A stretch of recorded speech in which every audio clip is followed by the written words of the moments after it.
En 1952, una mujer de 43 años entró al consultorio de Carl Jung. Abogada, ganaba más que su esposo, 2 hijos exitosos, casa grande, respeto profesional y estaba completamente rota. No por el trabajo, no por el estrés, no por falta de sueño. Jung revisó sus notas durante semanas. Lo que encontró lo obligó a documentar un patrón que había visto cientos de veces, pero que nadie más estaba nombrando. Esta mujer no estaba exhausta por hacer demasiado, estaba exhausta por ser alguien que no era. Y lo peor, ella ni siquiera lo sabía. Cuando Jung le preguntó cómo dormía, ella respondió: duermo bien 8 horas. Cuando le preguntó si comía, dijo: como bien cuido mi salud. Cuando le preguntó si descansaba, dijo: tomo vacaciones, hago yoga. Jung cerró su libreta. No está cansada por lo que hace. Está cansada por quien cree que tiene que ser. Esa frase cambió la vida de esa mujer. Y puede cambiar la tuya. Si tienes éxito pero no puedes descansar. Si delegas pero sientes que nadie lo hará bien. Si socializas pero necesitas 2 días para recuperarte. Si ganas bien pero te sientes vacía. Si la gente te dice eres tan fuerte pero por dentro te sientes frágil. Si pedir ayuda se siente como admitir derrota. Hay algo que nadie te está diciendo. Y lo que está en juego no es solo tu energía, es tu capacidad de conectar, de sentir, de estar presente en tu propia vida. Jung documentó que las mujeres más exitosas de su época estaban perdiendo algo que él llamó acceso al alma. No perdían su inteligencia, no perdían su capacidad, no perdían su efectividad, perdían la conexión con quienes eran realmente. Cuanto más exitosas, más rápido lo perdían. Y nadie podía verlo desde afuera porque desde afuera todo se veía perfecto. La casa impecable, los hijos educados, la carrera brillante. El cuerpo cuidado, pero por dentro algo estaba muriendo. Jung encontró que estas mujeres compartían algo específico. Todas habían construido su éxito sobre una estrategia de supervivencia, no sobre su verdadera fortaleza, sobre una protección. Y esa protección ahora las estaba consumiendo. ¿Qué les estaba pasando realmente? Jung usó una palabra que la mayoría de sus colegas rechazó: posesión. No posesión demoníaca, posesión psicológica. Decía que estas mujeres estaban poseídas por algo interno, un arquetipo, una fuerza psíquica que tomó control de su personalidad consciente. Esa fuerza tenía un nombre, el Animus. Pero aquí está lo confuso. Jung también decía que toda mujer tiene un Animus, es parte natural de la psique femenina. El Animus es la energía masculina interna, la que te permite ser lógica, tomar decisiones, defender tus límites, perseguir metas. Toda mujer lo tiene, toda mujer lo necesita. Entonces, ¿cuál es la diferencia entre tener un Animus y estar poseída por él? Jung lo explicó así: cuando una mujer integra su Animus, ella lo usa como una herramienta, como un recurso. Puede ser fuerte cuando necesita serlo y vulnerable cuando es seguro serlo. Puede decir no sin enojarse y sí sin sentir culpa. Su Animus está a su servicio. Pero cuando una mujer está poseída por su Animus, él la usa a ella. Ella no puede bajar la guardia, no puede pedir ayuda, no puede mostrar debilidad, porque su Animus tomó control y ahora él decide cómo ella vive, cómo habla, cómo se relaciona. Jung vio esto en cientos de casos. Mujeres brillantes, capaces, exitosas, pero por dentro esclavizadas por una voz que les decía que nunca era suficiente, que nunca podían descansar, que nunca podían confiar, que si bajaban la armadura serían destruidas. Esa distinción cambió todo. Volvamos a la niña buena del vídeo anterior. La que aprendió a complacer para sobrevivir, la que escondió su rabia, la que se volvió agua. Esa niña creció y cuando llegan los 35, 40, 45 años se da cuenta de algo. La estrategia que usó para sobrevivir de niña ya no funciona de adulta. Ser complaciente la está destruyendo. Ser buena la está agotando. Ser agua la está ahogando. Entonces tiene 2 opciones. Puede integrar su agresividad sana, aprender a decir no sin culpa, establecer límites sin sentir que es mala persona. Eso toma tiempo, requiere ayuda, duele como el demonio. O puede hacer algo más rápido, puede ponerse una armadura y probablemente pienses, Claro, se vuelve fuerte, eso es bueno, eso es empoderamiento. Yo también lo pensé la primera vez que leí a Jung, pero Jung vio algo que nadie más estaba viendo. La mayoría de estas mujeres no se estaban empoderando, se estaban protegiendo. Y hay una diferencia enorme. El empoderamiento es cuando desarrollas tu propia fortaleza, desde adentro. La protección es cuando te pones algo externo, una armadura, una máscara, una identidad que no eres tú. La mujer empoderada dice no porque eligió decir no. La mujer protegida dice no porque tiene miedo de decir sí. La mujer empoderada pide ayuda cuando la necesita. La mujer protegida no puede pedir porque pedir es peligroso. La mujer empoderada puede llorar y seguir siendo fuerte. La mujer protegida no puede llorar porque llorar es debilidad. Jung encontró que la mayoría de las niñas buenas no se empoderaban, se protegían. Y la forma más común de protección era ponerse el Animus como armadura. La mujer que fue demasiado agua se vuelve acero. La que no pudo defenderse de niña se vuelve imparable de adulta. La que tuvo que complacer para ser amada decide que ya no necesita a nadie. Y funciona. Por un tiempo, nadie la pisotea, nadie abusa, tiene éxito, gana bien, controla su vida. La gente la admira, la respetan, le dicen eres tan fuerte. Pero Jung encontró algo inquietante en sus estudios de casos. Esa fortaleza no era de ellas, era prestada. Jung lo llamó posesión del Animus, porque la mujer no estaba usando su propia energía masculina integrada. Estaba poseída por un arquetipo masculino, que tomó control para protegerla. Piénsalo así. La niña buena tenía una herida abierta. El Animus llegó como un vendaje de acero, cubrió la herida, la protegió de más daño, pero la herida sigue ahí, sin sanar, infectándose. Y mientras tanto, la mujer paga un precio que nadie ve desde afuera, paga con su capacidad de conectar, paga con su acceso a sus emociones, paga con su habilidad de descansar, paga con su vida interior. Desde afuera ella es exitosa, pero por dentro se está muriendo, porque el Animus no vino a integrarla, vino a poseerla. Y cuando el Animus posee a una mujer, ella pierde acceso a su propia alma. Jung vio este patrón una y otra vez. Mujeres que tenían todo, pero que se sentían vacías. Mujeres que lograban todo, pero que no podían disfrutarlo.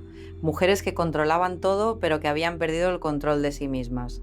¿Cómo sabes si estás usando tu Animus integrado o si estás poseída por él? Desde afuera se ve igual. Ambas mujeres son exitosas, ambas son fuertes, pero por dentro una está completa, la otra se está muriendo. Jung identificó 4 señales, 4 formas de saber si tu Animus es tu herramienta o tu carcelero. Si esto resuena contigo, no es casualidad, es tu alma gritando por ser escuchada.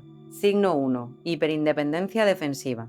No pides ayuda, no porque no la necesites, porque pedirla te hace sentir débil. Prefieres colapsar sola que admitir vulnerabilidad.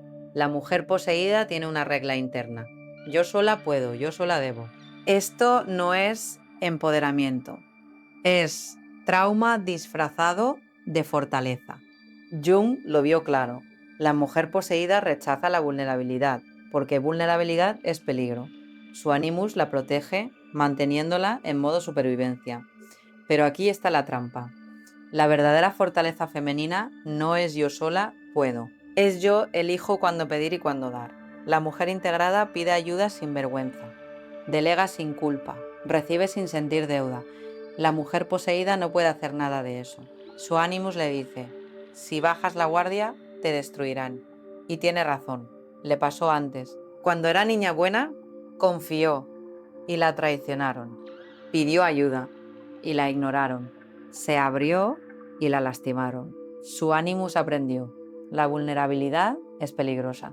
El problema es que ahora vive como si la guerra nunca hubiera terminado, como si todos fueran enemigos, como si pedir ayuda fuera rendirse. Y eso la está matando. Signo 2. Crítica interna masculina. Hay una voz en tu cabeza que no suena como tú. Es dura, exigente, nunca satisfecha. Te dice, no es suficiente, deberías poder más, eres débil. Jung lo llamó Animus negativo. Es la voz del padre crítico, del jefe abusivo, del ex que te decía que eras demasiado emocional. Ahora vive en tu cabeza haciendo su trabajo. La mujer poseída no se habla como le hablaría a una amiga. Se habla como un sargento militar hablaría a un soldado que falló. ¿Por qué lloraste en esa reunión? Patética. ¿Necesitas descansar? Débil. ¿Te dolió lo que dijo? Supéralo. Otras mujeres pueden más. ¿Por qué tú no? Esa voz no es tu fortaleza. Es tu animus poseedor diciéndote que tus emociones son el enemigo, que tu cansancio es fracaso, que tu humanidad es debilidad. Jung encontró que las mujeres poseídas por el animus negativo vivían en guerra constante consigo mismas. Nunca descansaban porque descansar era perder. Nunca celebraban porque celebrar era conformarse. Nunca estaban satisfechas porque satisfacción era mediocridad. Y eso las agotaba más que cualquier trabajo. Signo 3. Relaciones superficiales o rotas. La mujer poseída tiene dos tipos de relaciones. Relaciones transaccionales, yo te doy esto, tú me das eso. O ninguna relación, nadie me entiende, prefiero estar sola. Jung lo vio claro. La posesión del animus impide la intimidad porque intimidad requiere vulnerabilidad. Y vulnerabilidad está prohibida. La mujer exitosa tiene colegas, pero no amigas, parejas, pero no compañeros, familia, pero se siente sola en cada reunión. Puede hablar de trabajo, de logros, de planes, pero no puede hablar de cómo se siente, de sus miedos, de su cansancio, porque el Animus le dice no necesitas a nadie, eres autosuficiente. Es mentira, necesitamos. Somos humanos. Jung decía que la conexión humana es alimento del alma. Sin ella, no importa cuánto comas, siempre tendrás hambre. El Animus solo conoce una forma de protegerte, mantenerte aislada. Y el aislamiento protege de la traición. También te roba la conexión, la risa compartida, el llanto acompañado, la conversación que te hace sentir vista. Jung encontró que las mujeres poseídas por el Animus terminaban solas, no porque quisieran, porque no podían bajar la armadura lo suficiente para dejar entrar a alguien. Signo 4. Agotamiento sin fin. Duermes, comes bien, te cuidas, aún así estás cansada. Un cansancio que no se va con vacaciones, con spa, con dormir 12 horas. Jung lo explicó así. Cuando el Animus posee a una mujer, ella gasta energía sosteniendo una identidad que no es suya.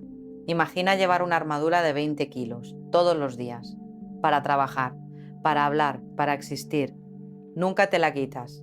Al principio te sientes protegida, fuerte. Con el tiempo, la armadura te agota. No es tu piel.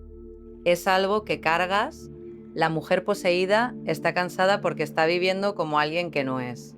Está interpretando el rol de la fuerte, la que puede con todo, la que no necesita. Ese rol no es ella, es su animus protegiéndola. Y su alma está gritando por salir, está pidiendo descanso, vulnerabilidad, conexión, pero el animus no la deja, porque si ella sale, podría ser lastimada. Entonces mantiene la armadura puesta, incluso si el costo es su vida. Jung encontró que este era el signo más peligroso, porque el agotamiento sin fin eventualmente lleva al colapso físico, emocional, espiritual. Y cuando llega el colapso, la mujer no entiende qué pasó. Pero si yo me cuido, pero si yo descanso, no descansas, sostienes una identidad. Y eso agota más que cualquier trabajo. Aquí está lo que nadie te dice. El Animus no es el villano de esta historia, es el salvador que se quedó demasiado tiempo. Jung lo entendió mejor que nadie. El Animus aparece cuando la mujer no tiene otra forma de sobrevivir. Aparece cuando ser vulnerable te costó demasiado, cuando ser buena te destruyó, cuando nadie te defendió y tuviste que defenderte sola. Lo hizo bien. ¿Te salvó? Jung decía, el Animus protege el alma femenina cuando ella no puede protegerse a sí misma. Ahora es momento de agradecerle y pedirle que se vaya. Lo que necesitabas a los 25 te está matando a los 40. La protección que te salvó entonces te está aislando ahora. La mujer que eras cuando te pusiste esa armadura ya no existe. Sigues cargándola. El problema es que el Animus no entiende que ya no estás en peligro. Su trabajo es mantenerte a salvo, lo hace manteniéndote dura. La dureza que te salvó ahora te está costando todo lo que importa. Tu salud, tus relaciones, tu paz. Si el Animus te salvó pero ahora te está matando.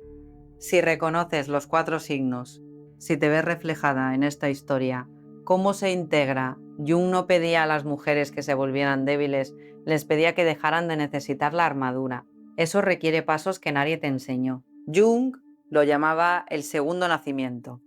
El momento en que la mujer deja de vivir como su Animus quiere que viva. Empieza a vivir como su alma necesita que viva. Es aterrador. Significa soltar la única protección que conociste. Admitir que la mujer fuerte que construiste era una estrategia de supervivencia. Enfrentar las heridas que el Animus cubrió durante años. También significa algo más. Significa que por primera vez en tu vida puedes descansar. Dejar de cargar esa armadura de 20 kilos. Dejar de interpretar el rol de la que puede con todo. Finalmente, ser quien realmente eres. No la niña buena que fue pisoteada, no la mujer dura que se protegió, sino la mujer completa, la que puede ser fuerte y tierna, firme y vulnerable, independiente y conectada. Jung decía que ese era el verdadero poder femenino, no uno u otro, ambos integrados. Ese poder no viene de poseer más, viene de dejar ir lo que nunca fue tuyo.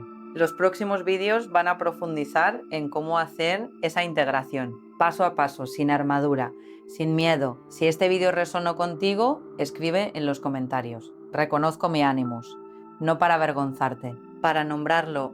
Nombrarlo es el primer paso para integrarlo. En el próximo vídeo vamos más profundo. Hay algo que aún no te he contado. ¿Qué pasa cuando una mujer integra su sombra y su Animus? ¿Qué viene después del segundo nacimiento? Jung lo documentó. Es más poderoso de lo que imaginas.